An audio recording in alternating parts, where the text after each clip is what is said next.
It's something that's looking into very specific cases. So very specific cases in France and Belgium.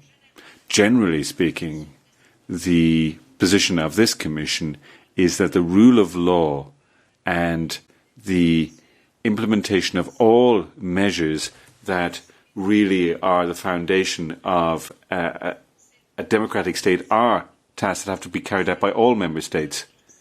Now, you'll be aware, since the beginning of our mandate, we kicked off a cross-cutting process looking into the rule of law in all EU countries.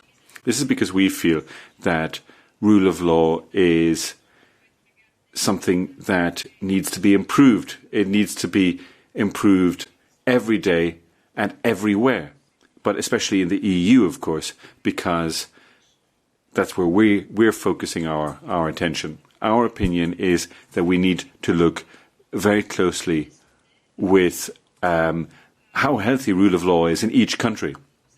So from that point of view, we have a very clear position. On the specific cases you mentioned in those two member states, Anita is stepping in for Christian today, and I'd just like to see if she has got anything she'd like to add. Anita does not have anything to add, but she will talk to you. Once again, I'm not going to make any comments on any specific case. We will look into the details and we'll see what kind of answers we can give you. But generally speaking, we have a very healthy dialogue with member states when it comes to the rule of law. And when it comes to drawing up our annual reports on the rule of law, we engage with a panoply of stakeholders. We engage with governments. We deal with society, civil society. We deal with all kinds of different NGOs and associations. So our ambition and our intention is to have a general overview of how the rule of law is being implemented in each member state.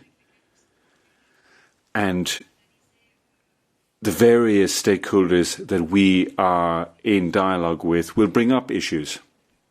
So we have a broad dialogue, not just with governments. So we have a broad dialogue, and that is the methodology we use to draw up our annual reports on rule of law. So all of this is done through dialogue with a variety of stakeholders, very clearly identified stakeholders. So that's all I have to say with our methodology and the commitment we have with governments in general.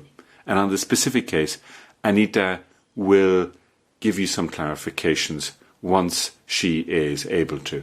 So, any other questions on the rule of law?